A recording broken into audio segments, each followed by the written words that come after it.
I'm HawkZombie, and this is what I think of Bleeding Sun.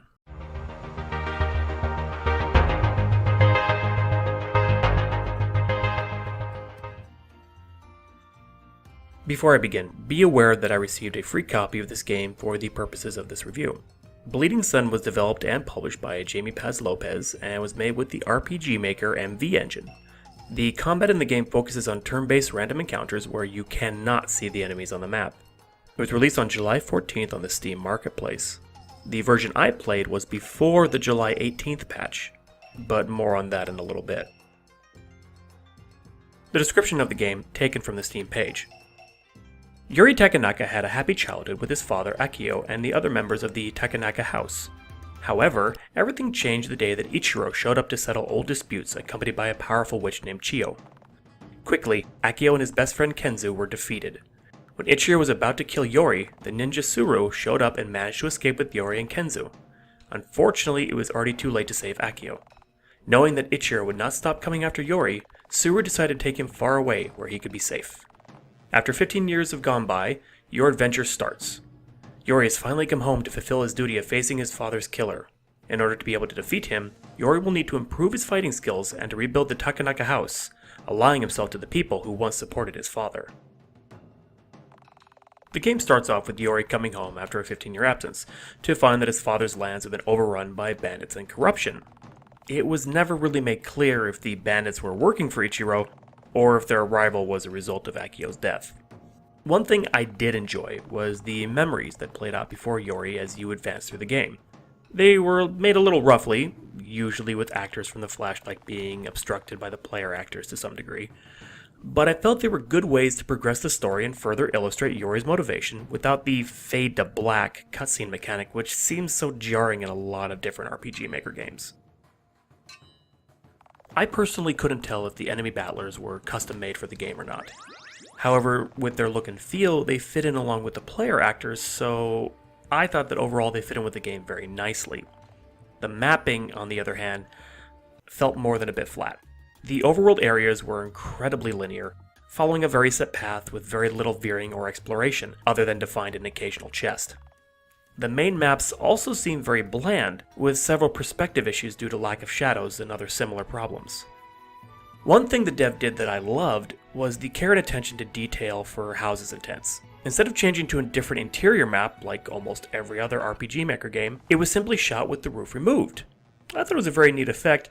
However, there were some instances where, say, a collectible item was just outside of the house. If you grabbed that and then went inside, the map for the house would have that item back again.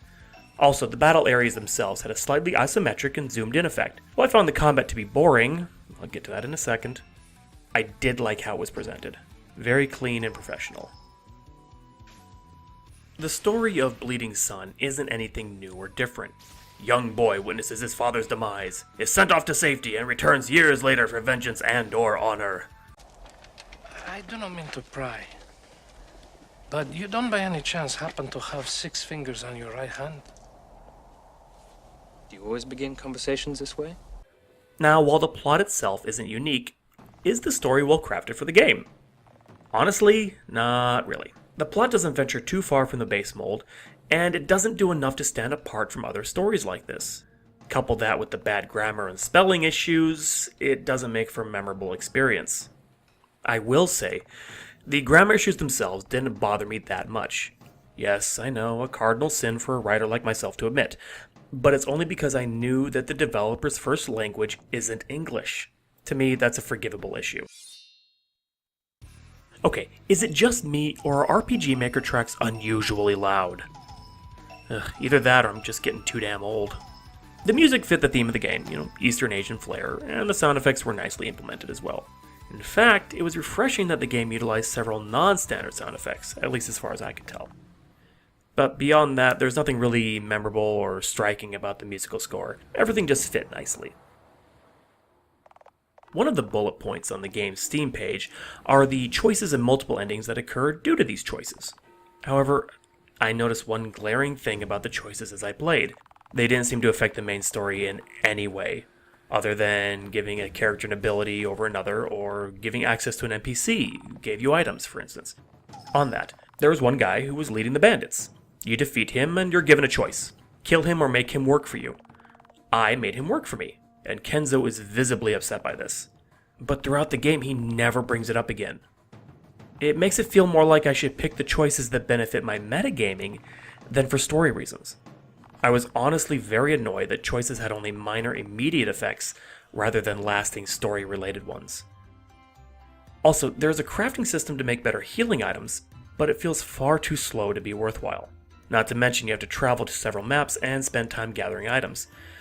To me, it felt like an unnecessary breakup in the game's flow and really pulled me out of any immersion. The system has been tweaked in a patch, but I'll discuss that in just a second. I did like how after each act it gave you a list of what choices you made, and what the rewards were for them. It reminded me a bit of the Telltale Games recap feature. About that patch. Since I played this game, an official patch was released on July 18th, and some of the issues have been addressed.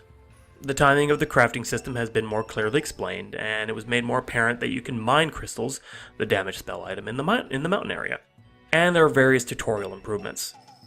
These changes are good, but I personally feel, aside from the crystals and the timing of crafting, that they aren't really addressing the core issues of the game. Controlling the characters is straightforward, but that wasn't my main beef.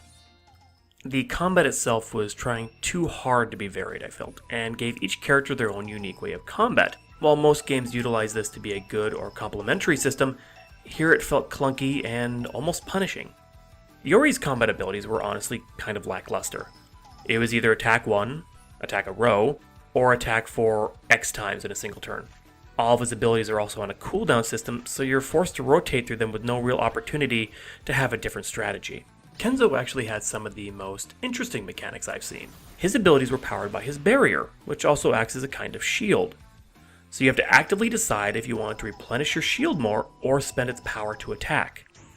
It was inventive and fun, and I found him to be the most interesting character to play. Suru uses finite resources. They can be semi-replenished after each fight, or fully replenished after resting. While her abilities felt a bit on the weaker side, the mechanics made sense. She was a ninja, and traditionally they use items like smoke bombs and shuriken, and the fact she could replenish some of those after the fight was pretty logical. I could just kind of imagine her pulling them out of the cold, dead bodies of your enemies. Haruki, to me, however, was the weakest and most frustrating character. Why? He uses items to power his spells and skills. Okay, interesting so far. And he has two stances, either a balanced or a fighting stance. Okay, even more interesting. I like depth like that. So why does he get a huge thumbs down from me? Healing while in a fighting stance does painfully little, sometimes less than using the healing items directly, so you have to swap over to the balanced stance. Okay. The problem is this uses your entire turn.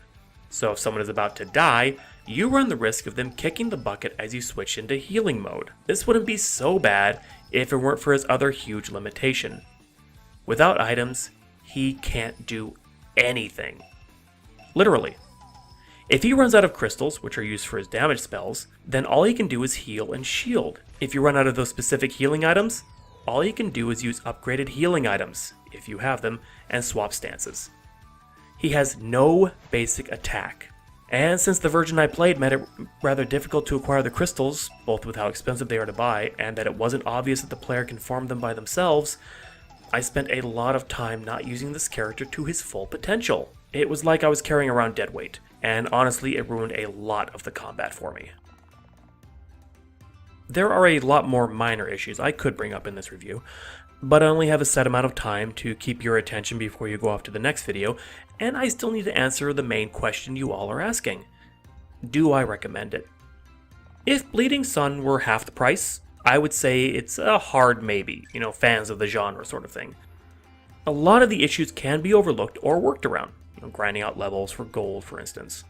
And the story, while slightly bland, it's enjoyable enough to keep your attention. But this isn't half price, and $10.29 Canadian, the current price of the game for me, feels like far too much for the amount of content. I've played games that cost a fraction of this, and sure, they were rough around the edges as well, but they had an air of professional polish, and a lot more content and story. I've played free games that reminded me of old SNES classics. So, no, I don't recommend this game, at least not for the price and the way it is right now. The July 18th patch was a great start, but the game needs much more work to go from meh to fun. That was what I thought of Bleeding Sun. Thanks for listening.